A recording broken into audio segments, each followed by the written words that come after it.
Today's patient is a 2010 Ruud package unit. It's got a leaky evaporator coil. Another company was out here many times. The original installing company has put refrigerant in it about a dozen times, said they couldn't find a leak.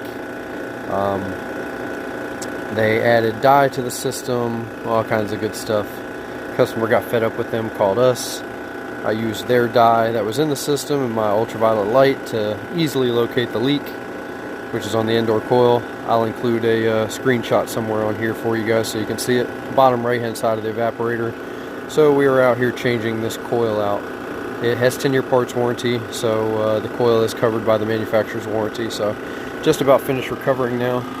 This is going to be a little different than most of my videos because I am not going to be doing some of the things that I typically do, simply because there's dye in the system and I do not want to get all my tools contaminated. So you can see I'm using just a little stub analog gauge there. Got the Testo 550s out. Hopefully you can see all the dye that's vomited out of this thing when I hooked up my gauges. Yeah, so I'm not going to be using my Appion hoses to pull a vacuum. I'm going to be pulling the vacuum more than likely through my 550s. I have my oldest Appion tool on there, just trying to use all my old stuff so I don't get stuff contaminated. But it's going to be a pretty easy coil change. The header right here, we just have to unsweat this fitting here, unsweat this liquid line fitting here, and I already got all the screws out of the coil, so it's pretty much ready to go. We're going to reuse the drain pan. There is a dryer right back there. We're going to change that.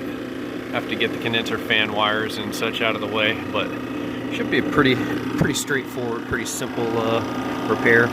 I did have to remove this little box, kind of goes around the service ports, just so I could get my core remover and my little stub gauge in there. Scabbing power, because there's no power out here to run the recovery equipment. So as you can see, hopefully we're down to pretty much zero. So I'm going to give it another minute or two just to make sure. And yeah, we'll go ahead and unsweat this coil and get this bad boy out of here. The coil leak, again, if I haven't already, I'll include the screenshot. But the coil leak is down at the very bottom side of this evaporator coil. Why they couldn't find it with the dye that they pumped through it is beyond me, but it only took about 5 minutes to find. So yeah, not really sure what's up with that. But anyways, we're going to go ahead and get that coil out of here and get a new one in here and make this little Rheem unit, a Ruud unit, happy. Well, we got all the refrigerant out of it. Went ahead and took the top off. Disconnected the compressor leads, the reversing valve leads, the thermistor for defrost. Just disconnected all that and kind of put it over to the side. Flipped the condenser fan top over just so everything, all those wires weren't in the way of this coil. Now I'm just going to unsweat this fitting on the header, and the coil should be ready to come out. Pretty simple. I also hooked up my nitrogen and tried to blast out as much of that that dye as I can. I'm not a proponent of using flush or really anything in a system other than refrigerant and the proper oil. So just blew it out with nitrogen. I'll do it again once I get the coil out of there. Let's try to get any of that crap out that I can.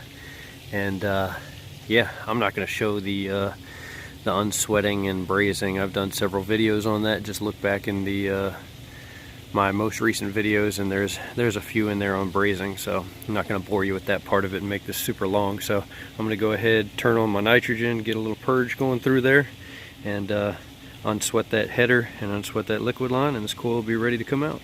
I have the coil unbrazed through some Viper wet rag, protect my TXV. I do unsweat filter dryers. I know some guys say not to because it lets the moisture back into the system. I'm pulling a vacuum. I have a micron gauge, so I'm not very concerned with that, but do it how you see fit. If you prefer to cut them out, go ahead. I was just working with a relatively small stub right there, and yeah, just decided to unsweat it. So but coils broke loose now. Anytime you have to clean any of these Rheem Ruud package units like this model, you can take 2 screws out. There's going to be one down here and one on the other side. You can slide the entire drain pan right out of this thing and go ahead and clean it out. But yeah, so I believe I have all the screws out. So this coil is ready to come out. Now I'm probably going to try to take it out of the top, just because I have a couple obstructions. I got my true ports right there. I have the pipe coming off the reversing valve, things like that. So I'm going to try to move it out of the top. If I can't, then I might finagle some stuff around to pull it out of the front. Clearly I spoke too soon. There are 2 more screws, one right here and one right there, and then I should be able to pull my coil straight out the top. So yeah, I thought that was some strong ass double-sided tape, but yeah, those screws might just be holding this coil in place. So let me get those out the way and we'll get this coil out of here. Well, damn, I think that was the hardest part of this job so far, is pulling that old coil out of there. For all you Rheem Ruud guys, Dallas, if you watch this, let me know if there's something that I could have did to make pulling that coil out a little easier. Because what I found is every time I reached over to grab the coil, I was pushing on this condenser, so I was kind of binding everything up. But with a second person, it would have been super simple just to pull it straight out. But kind of had to fight it a little bit because I kept pushing on here, and it would push everything against it, short of obviously unsweating this pipe from my reversing valve.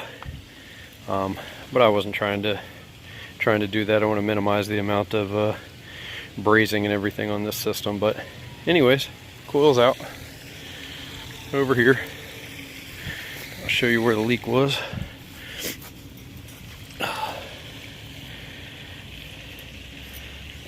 Leak was right down in here. Focus on these bottom joints. So yeah, but we got our coil out, so I'm gonna go to the truck, grab the new one, and we'll get her slid in there and start putting this bad boy back together. Alright guys, she's all brazed in, got our big blue out, soap bubbling. Just got a little preliminary test on here, about 200 psi. Don't see any bubbles, everything's looking pretty good. Got our new dryer in there, all that good stuff. So yeah, I'm gonna give it a few minutes, bump it up to about 350, do the same thing there, and yeah, she'll be ready to get thrown on a vacuum. In the meantime, I'm gonna go ahead and clean that drain pan. Alright guys, we got her on a vacuum, super inefficient vacuum, but a vacuum nevertheless.